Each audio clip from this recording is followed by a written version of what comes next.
let me see, the Fly Nubian Queen channel has it up there as well. And maybe I'm trying to think about ways that you can go find it. If you go look up Pillow Talk with Dr. Boyce and Dr. Alicia on YouTube or Spotify, you'll find it there. And so as we were kind of talking about this, and my wife is a therapist, and her doctorate's in social work. And so love money, politics, intelligent black people, things like that. And try to think about it, as two scholars might. So we literally lay against our pillows and kind of talk things through.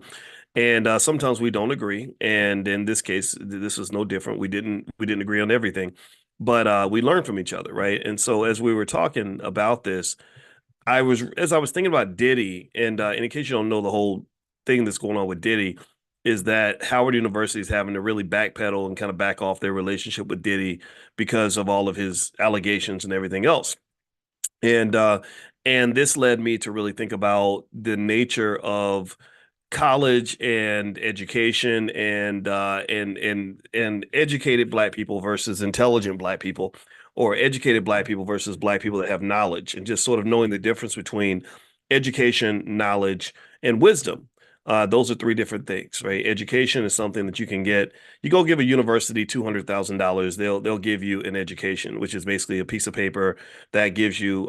It's like your working papers. It gives you this piece of paper you can use that will allow you to go into a specific economic system and get a chance to go and work for one of the companies within that system. It's not going to get you enough money typically to build wealth or get ahead or go build a community. Right. In fact, most college graduates, unfortunately, don't have the skill to build anything. They can't go and create an economy. They can go be a part of an economy. Right. Those are two different things. There's a difference between knowing how to ride in a car versus knowing how to drive a car versus knowing how to actually design and build a car. Do you understand the difference? Let me know if you know the difference between those three things, right? If I ride in the car, then I'm going to go wherever the driver takes me. If I ride in the car, then I can't really dictate where this car is going to go. Now I can then maybe drive the car, which means I'm the boss. I become the HNIC. I'm the HNIC. I'm running this thing. I'm driving this thing.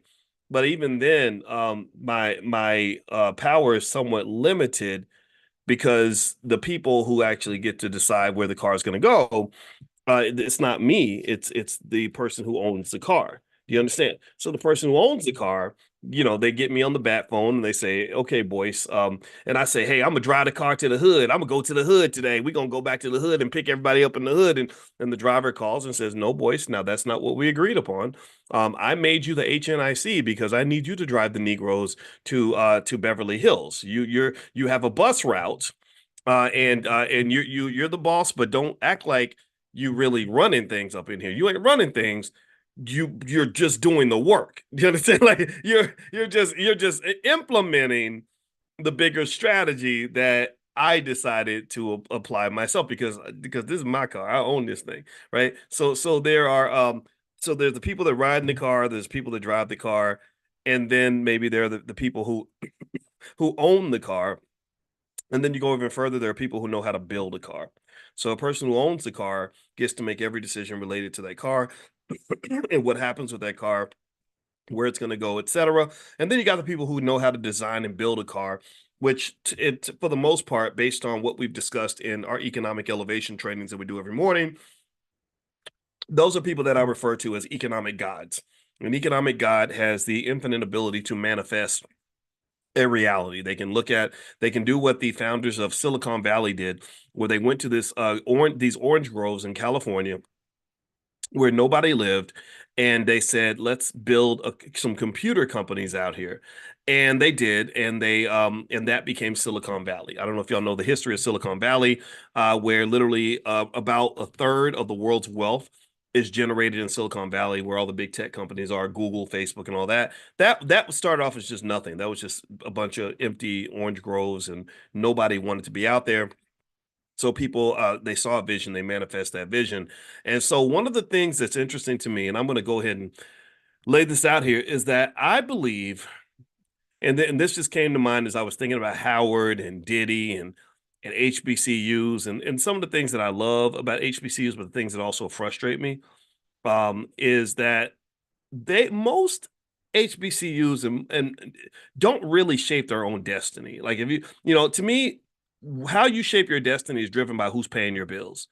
And when I look at the donors of HBCUs lately, most of the biggest donors are white people for the most part.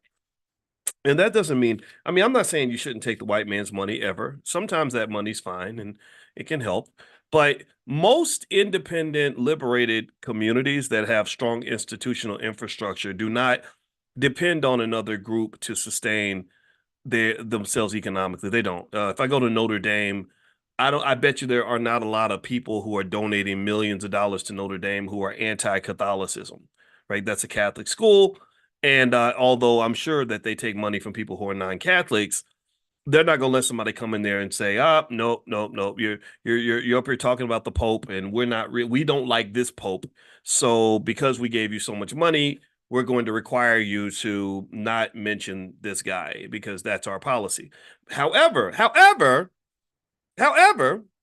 if you go to a lot of HBCUs and if Howard University says our commencement speaker this year is going to be the Honorable Minister Louis Farrakhan, what do you think is going to happen?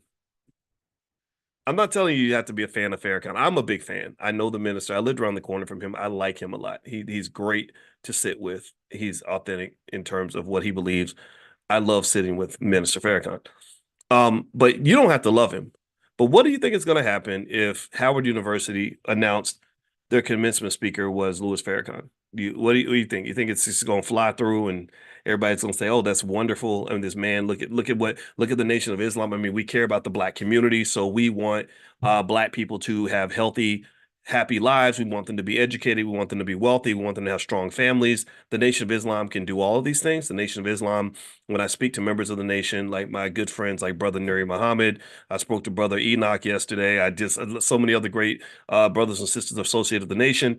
They are in alignment and willing to fight and die. They're one of the few institutions in America, by the way, that's willing to fight and die to defend and to elevate and to liberate black people. They just are. I mean, they're doing they're kind of willing to do those things that would make most of the HNICs very uncomfortable. Like they're willing to go into the bad neighborhoods to help work with gang members. They can do things with black men out of prison that nobody else can do. They can take a man. I've never seen an institution that can take a man that's on drugs and make him into one of the most solid, upstanding human beings that you've ever met. Tell me if you've seen this. I mean, this is admirable. This is extraordinary. You can't name another institution anywhere that can do that. Nobody else can do that. Okay. And why is that important? See, what I want you to understand, this connects to your economics. You got to realize that your community will only go as far as its men.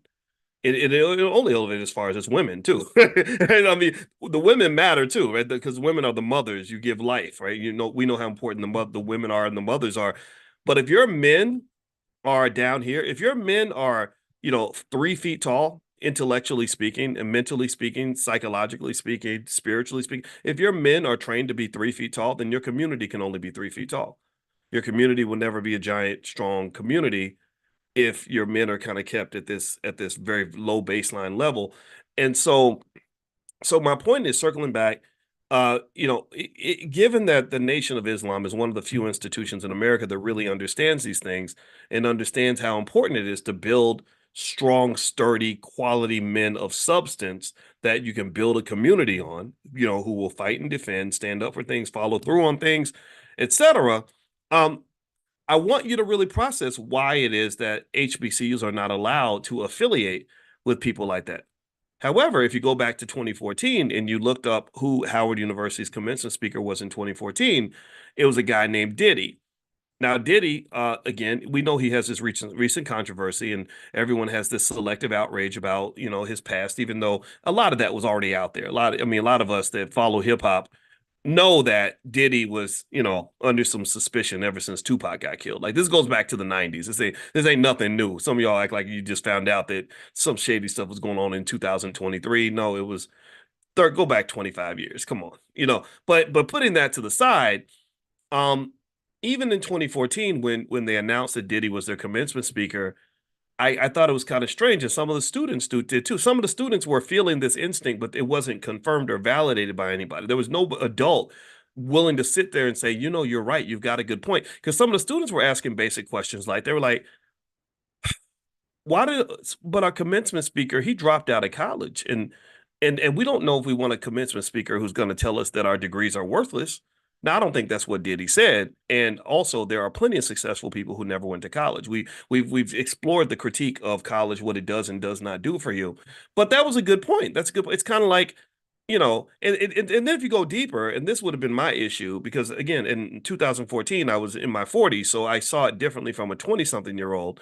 And I said, okay, so is this the best you got? Like, is this the best you can provide when it comes to black men?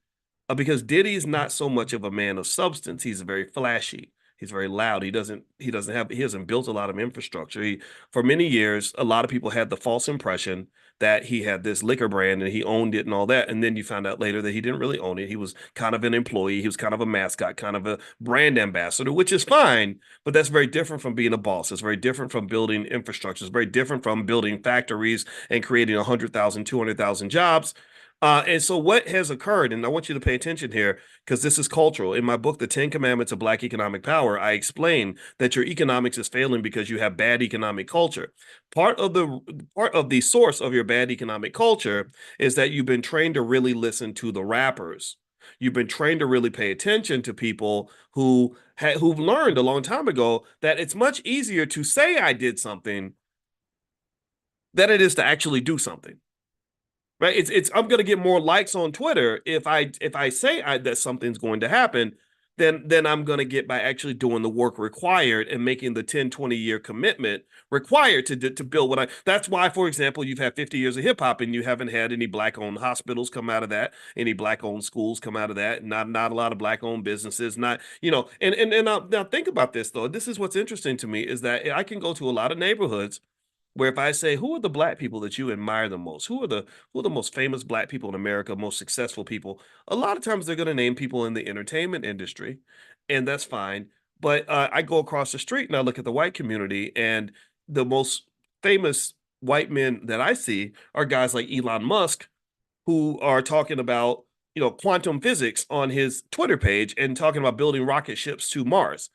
Whereas I go over to our side and it's maybe a rapper 50 Cent, and we say, and you go to his page and go look at his page. It's very there's a lot of childish stuff on there. There's a lot of it's comedy. It's childish comedy.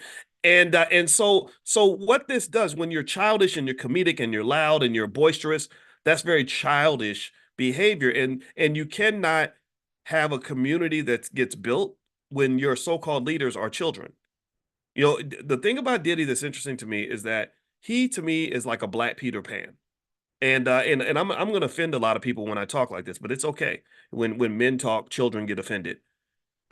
He's a Peter Pan because if you look at his behavior in 2024 and the things he did to be cool and popular in 2024, it was very, very similar to what he did in 1998.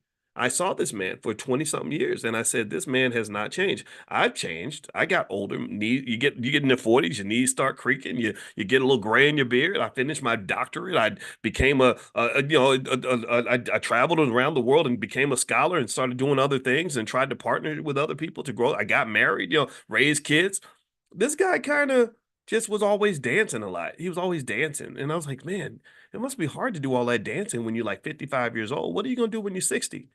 And so what I'm saying, and this comes out, it always comes out the wrong way. It comes out the wrong way because I think that we've been trained to think the wrong way for so long. If you've been trained to drive 100 miles an hour to the north, it's going to be real. It's going to jolt you when somebody turns the car around and says, let's go south, right? It's going to be very confusing. It's going to twist your neck. You're not going to get it. You're going to be mad about it. And I get it. Some people will get mad about it. But I really think that you have to really process and consider the fact that there is a connection between broken black economics and who you're actually looking up to for economic guidance. Remember, Howard University is an institution that's really it's a great institution in the sense that there are great people affiliated with Howard. I know some of them.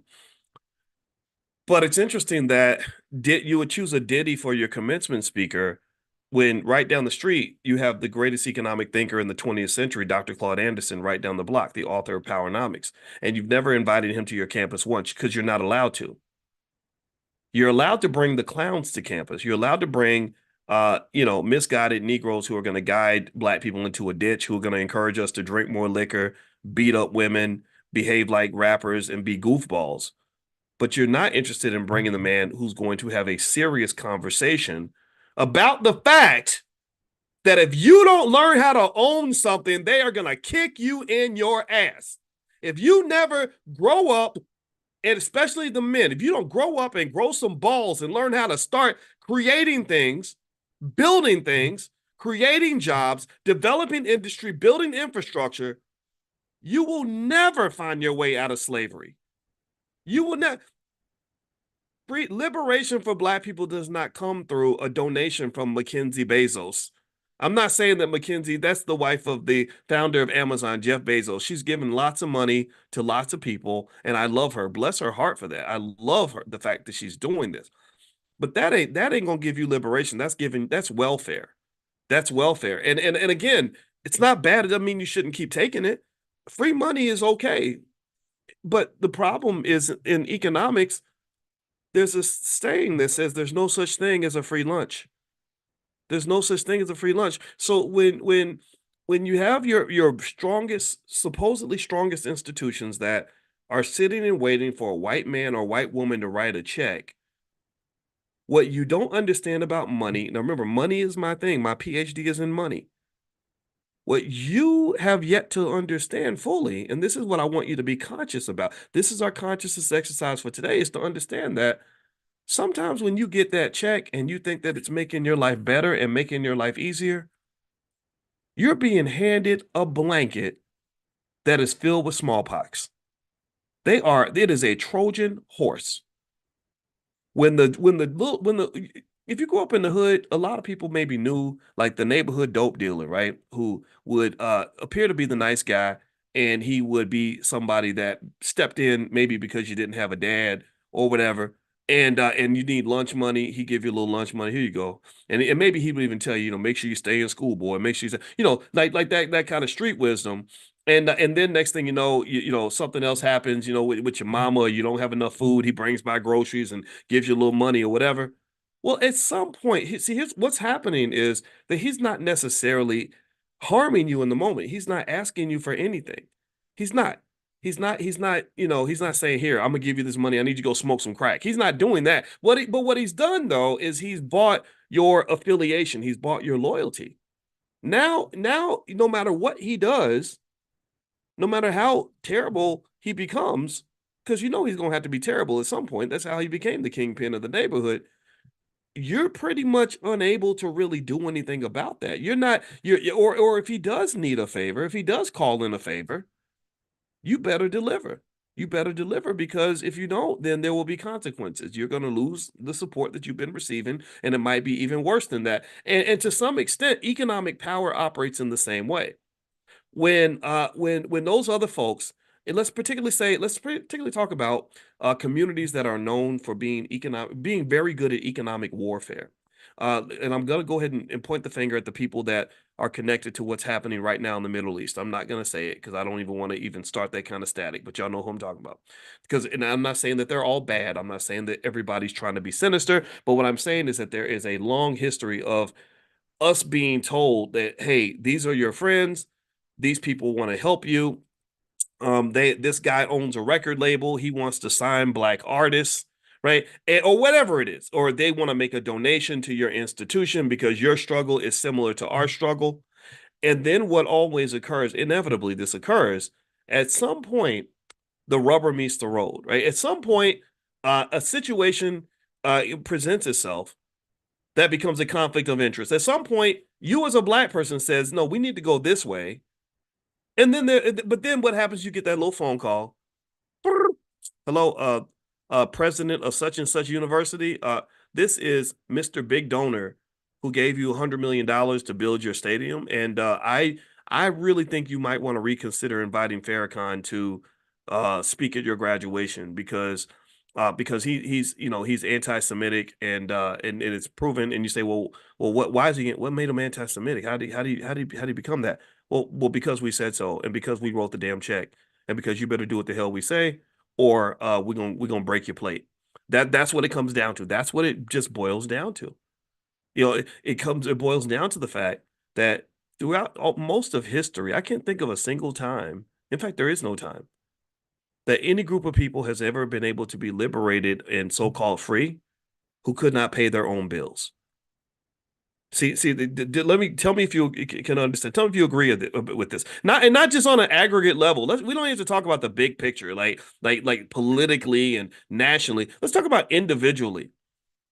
Do you think that a man or woman can truly be free if they never ever learned how to pay their own bills? Like you got a lot of y'all got kids in the house. We got kids in the house that think that they grown. They think that they can do whatever they want. They think they running things.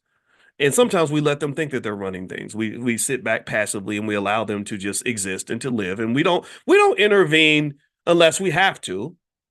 But when the rubber meets the road and you get to the point where you want to do something that is not in alignment with our vision for this family, that's when I pull out the trump card on you. That's when I'm slamming the big joker on the table. That's when I'm stepping in and saying, "Oh, wait, you thought that because we didn't bother you that you actually pay bills up in here. You really thought that was your room? No, that's not. No, you locking the door on your. No, that's not your room. That's my room actually. I'm letting you live there. Do you understand? Like I'm being nice to you, but I'm about to put this big joker on the table to let you know you thought you was gonna win with your little king of spades, didn't you? That's what you thought you was gonna run the table with a king of spades. I was letting you win. I was letting you have the illusion of power. You had the illusion of freedom, but you're not really free. Pinocchio will never be a real boy. The only time you're ever going to be free, Negro, is when you're out of this house and paying your own bills. That's now I'm not saying you gotta go. I'm not pushing you out. I'm never gonna do that. But I need you to understand who's really in charge. And in this particular situation, I'm gonna have to put some boundaries on your behavior. And those are real conversations. A lot of you have had these conversations with your kids. I have I'm the bonus dad and I love my children. I really do. I love all my children. I have one biological child, but a lot of kids I just scoop them up because I just love supporting black children and they're a blessing to me. And my oldest son is 6'9", so he's much taller than me, and he looks down at me and I'm like, you're taller than me physically, but I'm about 12 feet tall. So in this house, you're not don't challenge me in that way because it's gonna be ugly. It's gonna be uncomfortable for both of us. So I need you to go ahead and just submit, just accept the fact that you're the 20-year-old who can't pay his own bills, and I'm the 52-year-old who ain't scared of shit. And then we'll get along much better at that point because I want to mentor you. I want to help you. I want to help you become a man. Right, because you're a great man. I want you, but see, this is my and this so here's my point. I'm being silly here, but y'all get the point. You can't have freedom. You can't really control nothing. You can't really run nothing until you're willing to make the sacrifice required to do that. And the problem that I have with the rappers is that the rappers are really good at talking a lot. They're really good at telling you, I'm the boss of this and I'm doing that and I'm running this and I'm running that. And it creates this culture where you have a lot of fast talking men in your community. Tell me if you know Negroes like this. A lot of y'all know guys like that. That'll talk all day about what they gonna do and I'm gonna do this and I'm gonna do that and then won't follow up with anything. Literally will say I'm gonna do this and I'm gonna be there Tuesday, girl. I'm gonna pick you up. I'm gonna take you to the restaurant. We're gonna do it and don't follow through. And that's because they were never taught that. They were never really taught what is required to see. The thing is, freedom requires sacrifice. And I don't think we have a culture that really encourages tremendous sacrifice. Um, in terms of when we're speaking about wealth, for example, when we talk about wealth as being delayed gratification, uh, a preparation culture as opposed to a reaction culture, a culture that instead of being reactive, you're proactive, you prepare, you build, you work, you do the work, you quietly work along and build the infrastructure you need in order to secure your freedom. So when you talk about financial freedom, here's what I want to get to on this, so you can understand what financial freedom looks like. A lot of people don't even know what financial freedom looks like. A lot of people think financial freedom means having a whole bunch of money. That is not true. That is not true. There are lots of $10 million slaves out here. There are people that make $100 million a year who have less freedom than Kunta Kinte did in the book in the book Roots. Like they literally they have no you have a lot of $100 million Kunta Kintes out here. So don't think that having lots of money is the only way to economic freedom. Economic freedom pretty much means that you can make the decisions that work best for you without money being a barrier for you to make those decisions. So sometimes that means having more resources that allow you to make critical decisions without anyone's interference. Like, for example, the 6'9", 20-year-old that I told, he needs to learn to pay his own bills, and then he gets to decide what he's going to do that day. But another aspect of that is knowing the difference, which something that so we don't talk enough about this, knowing the difference between good money and bad money. Understanding one clear idea, and some rappers get this. My friend Immortal Technique, one of the greatest rappers of all time, and when I say my friend is kind of loose, but we talked 2 times and we talked for 2 hours because he's so intelligent. And I just respect smart people, and so one thing that he talked about extensively in the interview I saw, and I agree with this 100%, is that all money ain't good money. All money ain't good money, and I don't know if we really know that. I don't really know if we are always aware. I think sometimes we get lulled to sleep into thinking that we have more friends than we do. I don't think that we understand that, just like that little kid who doesn't understand that that drug dealer who offered to buy you the candy bar, that he's not doing it just because he's trying to be nice. He's buying something from you. He's buying loyalty from you. Right. And sometimes that's okay. I'm not saying the drug dealer is not capable of doing something good. I'm just saying that a financially conscious person would say, no, no, no, no, Tyrone, we give the nice man his money back because we don't want to be we don't want to be connected to none of that, right? And that to me is what the HBCUs, or what a lot of black institutions don't get.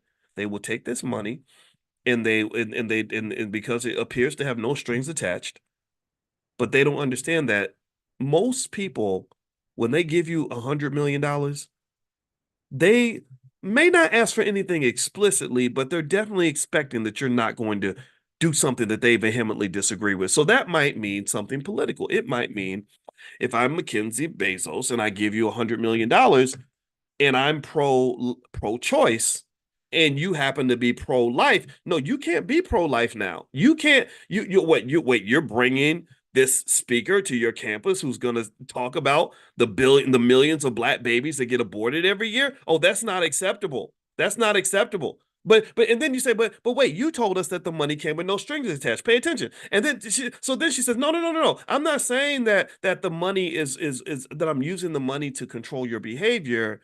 I'm just saying that I don't feel comfortable supporting an institution that would bring in a crazy radical speaker who would say something like that, because speakers like that are dangerous. That's what they do. That's what people do. They say you're free to do what you want, but you're not free to do what you want and still get my money at the same time. Do you understand? Does that make sense? And I do that a lot too. We all do it. Money is power. See, this is not. I'm not accusing them of doing something different from what we've done with the kids. When the 17-year-old comes in and tells me what she want to do, what me and her mother will say, well, you're free to do whatever you want, but you're not gonna do no, you're not gonna have an iPhone when you go do it. And also you're gonna be grounded after it's done. But you go and do you, girl, do you, girl. Just don't ask me for no money because I'm not gonna support that. Do you understand? So this is my point. My point is to say that black economics and those who understand what economic power looks like, books like Powernomics needs to be required reading at every HBCU in America. Any black person that wants to be free, that wants to understand what freedom looks like, needs to read books like Powernomics. Because all this stuff, you have so many. Do you know how many educated Negroes there are who are miserable? Do you know how many black people that went to school, got all the fancy degrees and all the credentials, and even got the good job, are coming home every day and having to drink themselves to sleep because they're so stressed out? I mean, really, do you know how many people like literally are like, wait, I'm supposed to be living the dream. I'm successful. I'm supposed, but I don't feel successful. Well, you need to start listening to yourself. That pain in your gut that you're ignoring because people are telling you that it's not real, that pain in your gut comes from the fact that you know something's off balance, something ain't right. That recipe, like you got a recipe for what was supposed to be delicious chicken parmesan or something, and but you're like, this doesn't taste good. It tastes like nasty. Like that's because somebody put rat poison in the damn recipe. But you going along eating the rat poison, thinking that it's health food, because you're not listening to yourself. You're not listening to the universe. The universe tells you what freedom feels like. The universe tells you what God will tell you everything you need to know about what it means to be a liberated black person. I kid you not. Some of y'all don't listen to the universe, you don't listen to yourself, you don't listen to God, and all that's inside of you. And what I mean by that is that I don't even a dog knows the difference between what it feels like to be free and not free. Dogs don't go to college. Dogs don't have bachelor's degrees. Dogs don't even read books, but a dog don't need to know how to read to know what it feels like to be a free dog versus being a dog that's in captivity. So you are the dog to some extent. Some of us, many of us, are like the dog that is in captivity that's being told every day that you're free. Just like when we go vote, you know, we vote and they tell you that you're in a free democracy and all that. And then, but you're like, if I'm free, then how come I only got two choices? How come you're giving me like one old man, one old crusty man against another old crusty man?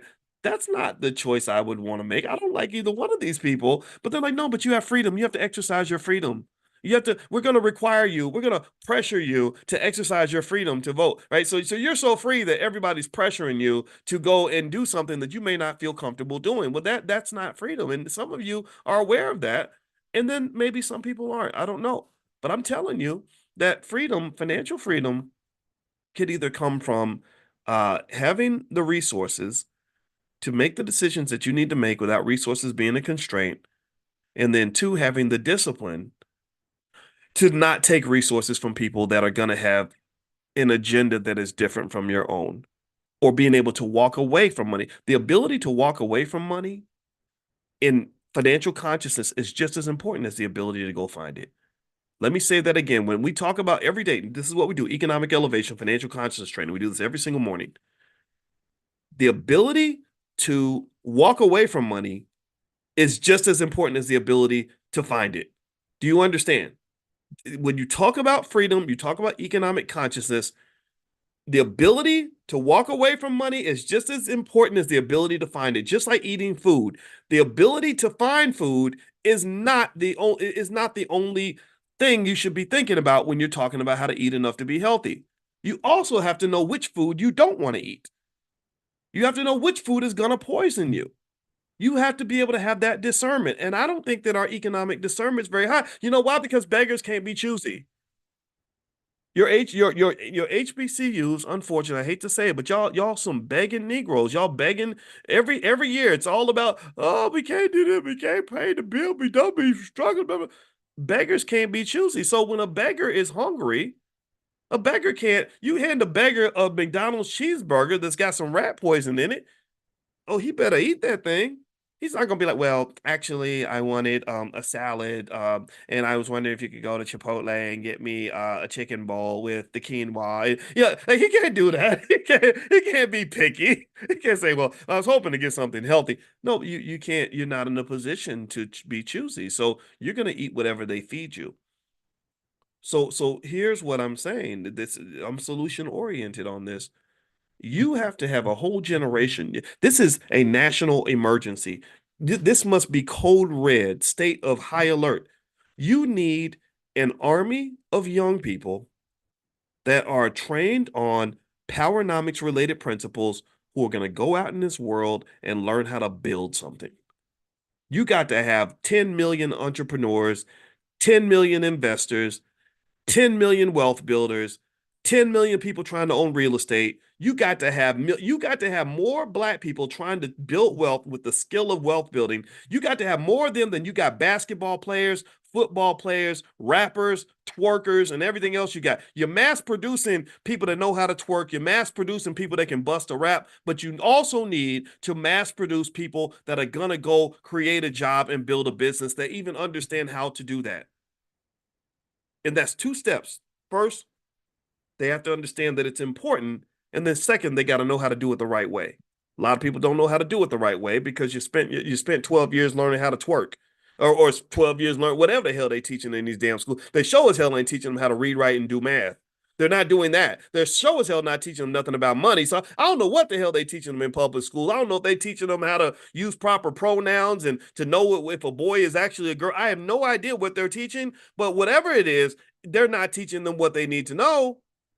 And the thing about it is it ain't just the public schools. It happens at the college level too. I'm a college professor. That's what I do. I taught at the University of Kentucky, Indiana University, Syracuse University, etc. I also wanted to teach at Howard. I interviewed at Howard. I went there. I went there and said, "Hey, I'd like to be on the faculty." And I got interviewed by a fucking Chinese man. Why in the hell? Excuse my French. I'm not gonna cuss anymore. I was like, why in the hell am I being interviewed by a Chinese man who is gonna get to decide whether or not I'm capable of teaching African American students? How is that possible? Who decided that this is a good idea? How did this happen? But this is what backward thinking does. It makes us think up is down and down is up. Because I guarantee you this. Give me a yes or no. Give me a yes or no. Do you think that I could go to China? China's a big country, billions of people, thousands of universities, thousands. Do you think I could find one university in China where an African American man or woman gets to decide if a Chinese scholar is capable of teaching Chinese youth? You answer that for me. What do you think? Do you think I can find one? I'm talking about, I don't know how many universities there are in China. I want to Google it now because I'm really curious. Let's Google that real quick. Let's dig into this. Is going to show you how backward we are, how crazy we've become. Let me see here. Let me ask AI. Let me see. How many universities are in China? It's gonna be, this is gonna be fun. Let's just do this. Is a consciousness exercise. So let's see what we can find here. I'm looking it up right now. All right, so at recent data, there are 3,113 colleges and universities in China. So do you think that out of 3,013 colleges in China, do you think I can find just one? I don't need to find 10 or 100 or 1,000, just one where I can find a black man who gets to decide whether or not Chinese scholars are capable of teaching Chinese children. Now, mind you, most of these universities have 10, 20, 30 departments. So literally out of these, 60, 70,000 academic departments, do you think I can find one? No, you know that I can't. Y'all know the answer to that question. So what's wrong with you? What's wrong? Who twisted your brain backward to make you think that that makes any damn sense? I'm not bragging, but I put what we've done in the Black Business School toe to toe with anybody on the planet. We have taught wealth to more African Americans than probably anybody on the planet I can think of, and definitely for this amount of time. Nobody else I can think of has taught wealth to thousands of African Americans every single year for the last 15 years. Nobody, I don't know. Maybe there is somebody out there, and I'm not saying I'm the best and the only, none of that. I'm not here to put myself on a pedestal, but literally, I am definitely one of the most effective teachers of wealth to the Black community ever, right? Right. I'm just saying this, right? Not bragging, just saying it as a fact. So how in the hell is it that the Chinese man that they have at Howard that's gatekeeping the finance department says, this guy's not a good fit? You know, I'm not, and again, I'm not here to. I don't care. I don't care about the job. I don't. So don't call me Howard and offer me a job. I'm not hireable anymore by anybody. But it bothers me. You know, I mean, it was nothing wrong with my credentials. I got trained by Renee Stoltz, one of the greatest thinkers on the entire planet in the field of finance. My dissertation committee was flawless. Like they had the top people from the top universities. So my point is to say that something's kind of wrong. And I'm going to tell you a lot of it's um wrong because your institutions are shaped in a really weird way. And they're taking money from really weird people who should not be funding our smartest and our best and our brightest. They shouldn't be funding them. They shouldn't be guiding them. I'm not saying that all this is bad. I'm not saying they have to give their money away. I'm saying that something is distorted. You know, when powernomics is seen as dangerous, but yet a violent rapper is not. Like how is Dr. Claude Anderson dangerous, but the rappers you bring on campus are not dangerous at all. How is Farrakhan seen as dangerous when you have dangerous white people coming to campus all the time? You would gladly invite Joe Biden to campus, knowing that he incarcerated more black men than any president since slavery, but yet somehow Powernomics is scary, or the Nation of Islam is scary. Who told you they were dangerous? Oh, I get it. Yeah, the Anti-Defamation League, the Southern, what is it? The Southern Poverty Law Center. Yeah. So what I'm saying is that it's very strange that we have these people that have solutions. By the way, like all these problems that plague the black community have been solved. They're easily solvable. Your biggest problems lie in a few key areas. Let's walk through these problems really quickly, shall we? And then we'll state how the solutions are very simple. Your kids are not being educated. Their education is absolute shit for a bit large majority of them. The answer, black-owned schools. There are thousands of black teachers around the country who, if provided the resources, would educate the children at the highest levels with love and everything that they need to be successful. I have seen this in real life. I went to visit Freedom Home Academy International in Chicago. This school has 7-year-olds who know things that college students will never know.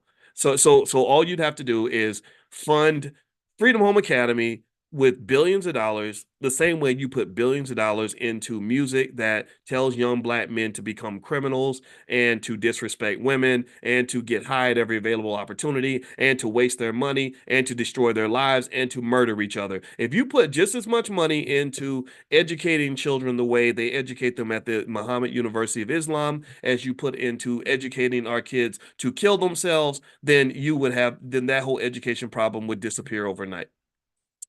Other problems, the economic problem, the wealth issue. Well, the wealth issue is easy. You can't you'll never build wealth in a community if you're raising a bunch of employees who are starting their careers in debt.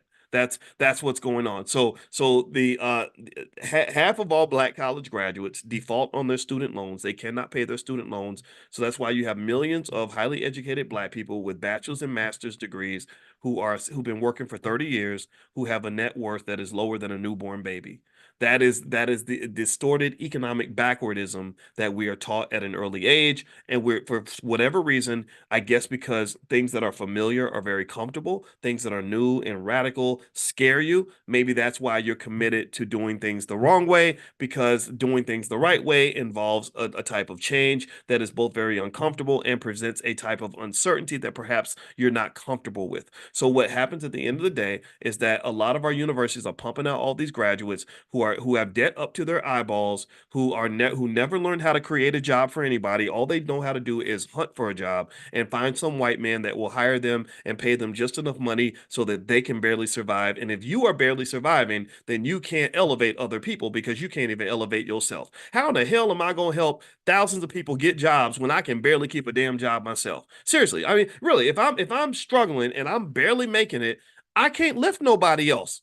The first step I got to apply in order for me to lift somebody else is I got to get Boyce up out the water. So if Boyce was drowning, just be clear. Some of y'all, give me a yes in the chat. Give me a yes in the chat if talking to me every morning you feel has elevated you in some way. Give me a yes if you feel like our conversations have benefited you and you're wealthier, you're doing things better, you see things better. Give me a yes in the. Okay, so think about this. So do you really think that I would be able to be out here trying to elevate you if I can't even pay the bills? If I'm barely getting by, if I'm struggling and I can barely make it, I gotta impress my boss. I'm sorry, I gotta go, y'all. My boss called and he told me that he saw me on the internets and I'm in trouble now. I got to go, y'all. I can't do that, right? So the first step, see, what you got to understand about wealth is this: wealth is built on this idea that a lot of us haven't conceptualized. Nobody taught you this. When corporations build wealth, like Nvidia became one of the first $3 trillion companies. I think it is the first $3 trillion company. They built trillions in wealth, and in order to build wealth, what you got to understand, you got to have one simple thing that most people don't have. Now, you ready? Write this down. Write this down. This is important. You have to have a surplus. You got to have excess. And what does that mean? Excess, it's easy. It's like a profit. It's like the amount of money you make has to be higher than the amount of money you spend. Your assets have to exceed your liabilities. You have to have a surplus. In order for Amazon to be worth a trillion or two or whatever, they had to have a surplus. If they'd never gotten a surplus, if their revenue had never exceeded their expenses, then they couldn't be a multi-trillion-dollar company. It would be very hard for them to do that. And so if you think about this processes, think about how many people you know where because we're trained to go, like chase these jobs and that's it. We don't see anything beyond the job. How many people do you know where their income is here and their expenses are here? So their revenue, what they're bringing in is here and what they're spending is here. Well, they have no surplus. And when you have no surplus, you're barely keeping your head above water. If your income, if your revenue flinches down and goes down 10%, then you start drowning. You start going into debt in order to survive and maintain. That's what a lot of Americans are doing. This is a consistent, a little sneaky trick of capitalism. This is being done to all of America, not just black people. But we just fall for it the worst because we have the lowest capital base when we're born. We have the worst economic culture. That's why it hits us hardest. But believe me, we have pneumonia, but white people definitely have a cold. So this is not just done for us. This is done for anybody that's exploited in a capitalist system. So what I'm saying to you is that in order for us to elevate and to build this wealth and build this power and to become whatever we claim that we want to be, we're going to have a class of black people who can somehow find their way to a surplus. You can't, if you have a beach and everybody's drowning at the damn beach, somebody's got to learn how to be a good swimmer so you can be the lifeguard for all the people that are in the ocean drowning right now. But if I'm down here drowning with you, I don't have the ability to save you. I don't even know I'm trying to keep myself alive. I'm so busy with strugglenomics that I can't vibrate to the level of powernomics. You understand? And this is what consciousness goes back to. I always talk about this financial consciousness class. I'm actually excited about this because I've never taught a financial consciousness class before. And I don't even halfway know exactly what all the material is going to be, but consciousness is partly connected to what frequency you can vibrate on. Consciousness is about levels. It's about levels. So look, if you have a culture that is always encouraging you to vibrate on the lowest spiritual level, then you will never have the consciousness to elevate. You'll never have a surplus. If you are encouraged constantly by the culture to vibrate on the lowest economic level, the struggle level, then you'll never vibrate on the prosperity level. You'll never vibrate on the level where you can actually help other people. If you're vibrating constantly on the scarcity level, then you will never be at the abundance level. The abundance level is where you say, okay, I'm good now. I got what I need. My people are good. My family's good. My money's good. Let me go see if I can help him and her and her and him and her. Right? Let me develop a system where I can create a school where I can educate thousands of kids. Maybe let me start a business where I can create a few dozen jobs so that other people can win too as I win. And this is a mindset, people. This is what I'm saying. This is a mindset. So the whole like go to school, get a job framework that we've been taught, that's not built for any level of higher vibration. That's not built on there's nothing. Think about this. Look at how many people we look at and we say, oh, that's a really successful black person, but that person is doing nothing for anyone but themselves. They're not capable of doing anything for anybody but themselves. So I'm not saying that they're not successful. I'm not saying that getting a good job and doing well for yourself is not admirable. It is, but there's another level to this thing. There's another frequency you can vibrate on. And that's, the Jeff Bezos frequency. Jeff Bezos didn't just do well for himself. He created a million jobs with Amazon. And here's the thing. When you talk about, let's circle back to HBCUs and who's funding them and all this other stuff. Well, if you look at most institutions, the people who write the checks that are big enough to really make those institutions financially strong, they are not employees most of the time. They are wealth builders. They are empire builders. They have built companies. Jensen Huang just went back to Taiwan and he celebrated like a superhero. He runs NVIDIA, and I own NVIDIA stock. So me and my wife made $100,000 just from participating in that company. So I like the guy. He goes back to Taiwan, and if you look at the history of NVIDIA, I will say this. I bet you that if Jensen Huang had been African American, NVIDIA would not exist. If Jensen Huang had been an African American graduating from a white university or an HBCU, NVIDIA wouldn't exist. You know why NVIDIA wouldn't exist? Because Jensen Huang would be somebody's superstar employee. Jensen Wong would be somebody's HNIC making $250,000 a year because he's the best computer programmer on the team. He's driving a Ferrari, living in a nice white neighborhood, and he thinks he's the king of the damn hill. So in that parallel universe where Jensen Wong is an African American male, he's not the guy running a $3 trillion company. He's the guy that makes $250,000 a year who's still trying to pay off his fucking student loans. That's what Jensen Wong becomes when he becomes black. So what I need you to be able to see from a consciousness standpoint is how much wealth you kill because we kill dreams before they are even born. We don't even give the dream a chance to be born. We don't even encourage our young kids to start at the top and work their way down. We tell them to start at the bottom and work their way up because everybody started at the bottom. Now we here. I don't want to start at the bottom and get there. I'm starting at the top, damn it. I want what the white man got. I want what the power brokers have. I want what he's got over there. I don't want the Negro package. I'm not settling for the Negro success agenda. I want the real success. I want the real power. And so what we get is we get things that are so artificial. We don't get real power. We get proximity to power. You get close to people with power. So you think that you have power because you're close to it. You don't have any power. We get the illusion of power. We get rappers rapping about power.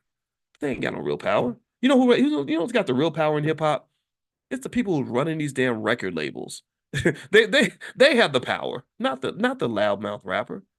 So what I'm saying to you is at the end of the day, we've got to understand what power looks like, and we have to raise children to position them to pursue power. So I want to raise a bunch of little damn CEOs.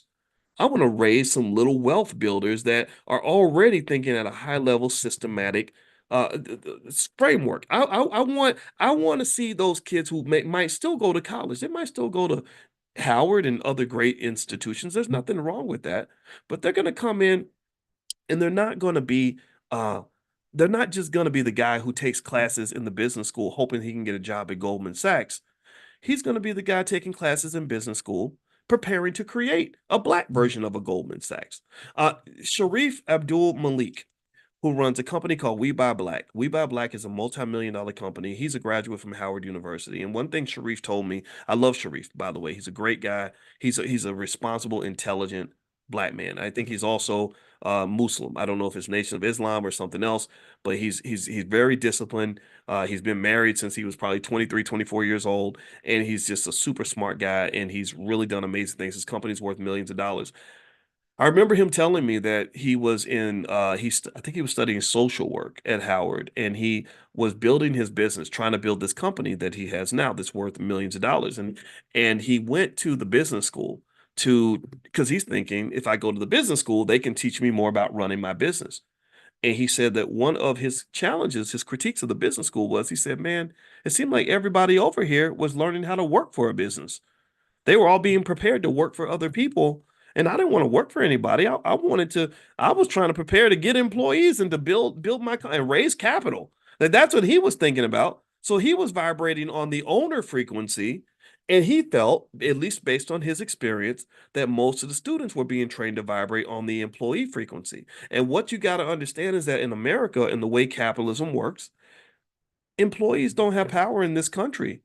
I'm not saying that it's bad to become one. I'm not shaming anybody who does that. I'm not saying that at all. But I am saying this.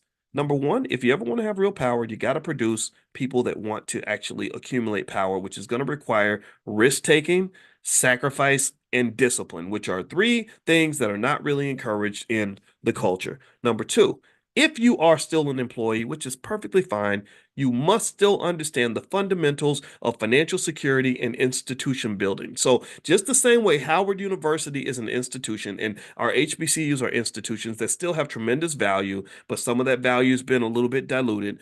You also have other institutions that have been deliberately disrupted in the Black community, and that institution is called the family. The family is just as important of an institution as that company that you work for or that job that you have or whatever. The family is a critically important institution for at least one reason. When you have a family unit, you are combining resources. You are getting closer to achieving what we talked about earlier, that surplus, where your revenue exceeds your expenses. You're bringing in more than you're putting out. That's it. You're not operating on the struggle level, you're operating on the abundance level, where you then have the ability to create space and structure and protection for other people. So when you're talking about the family, the other investments I've talked to you guys about extensively are things investing in things like relationship management. So you know how to get along with your wife or get along with your husband instead of doing what everybody else does and getting a divorce after 2 weeks. Because I know that my wife is my teammate, and I know that with my wife as my teammate, we can achieve an abundance where we then have the surplus required to be able to create structure and stability for the children. Because when you break something up and everybody's scrambling, then everybody ends up broke. The statistics all show this. The data shows this. So don't just think that institution building and the mandate to build strong institutions belongs to people that run Howard University. They got a big job to do, and I have no disrespect for them, but I think they need to do things better. The responsibility is also on you. And also, again, whether you go to the ownership class or the employee class, the reality is that in America, if you want to get ahead financially, you got to own something. You got to own something. Do you own shares of stock? You got a job, okay? How much are you investing in shares of stock? And are you investing as much in owning stock as you're investing in owning a car? Are you investing as much in owning stock or real estate as you are in in investing in going out to eat or buying new clothes? So really at the end of the day, what I'm really saying to you is that whatever level you're on, ownership is connected to control. Ownership is power. We have no power because we have no ownership. So everybody should be owning something. In fact, on Monday morning, you got a couple extra dollars, go own your butt some shares of stock and keep and do it aggressively. Approach it as if your life depended on it because it does. Because when you are in the middle of economic desperation and financial despair and economic pain, terrible things happen. Bad things happen. That's all I got to say. I don't have anything else to say. I'm going to stop for today. I hope that this was helpful to you. I hope that you benefited from this discussion. And again, if I offended anybody, then, I apologize for that. It's okay. I don't know all the answers because God is not through with me yet. And I did not mean to offend those at HBCUs or who graduated from HBCUs. Everything's nuanced. There's bad and there's good everywhere. So this is not an absolute statement, but it is one where I hope that we can at least all agree that work needs to be done and we're not where we need to get to. And the only way we can get to a new outcome is if we approach things with new ideas. What are the new ideas we're going to embrace going forward? I think a good place to start would be to take concepts like powernomics and people like Dr. Claude Anderson and start celebrating them as much as you celebrate the damn Diddies. Diddy ain't done nothing for you except caused you a bunch of problems, done a bunch of yapping and all kinds of other nonsense. It's time for us to also celebrate the grown men in our community, not just the Peter Pans. So that's my 2 cents. That's all I got to say. All right, I'm gonna get out of here, guys. If you want to get a copy of my book, The 10 Commandments of Black Economic Power, or our financial flashcards for kids, you can go to drboycebooks.com. That's drboycebooks.com. Second of all, if you want to get invited to our economic elevation Money in the Morning sessions, it's totally free. You can just text the word morning to the number 87948. So text morning to the number 87948 and I'll invite you. Last but not least, you may or may not know, but I have a couple of podcasts on Spotify. So if you go to Spotify and look up my name, I have a podcast called the Dr. Boyce Breakdown where I cover pretty much everything. And then I have Dr. Boyce Daily Stock Markets where I give you daily updates on what's going on in the stock market. And then my wife and I do a podcast called Pillow Talk. So we just do a lot of talking, a lot of teaching, and it's a lot of fun. So love you guys. I'll see you all tomorrow morning at 10 a.m. and I hope you have a wonderful, wonderful day. I'll see you guys later. Take care. Bye bye.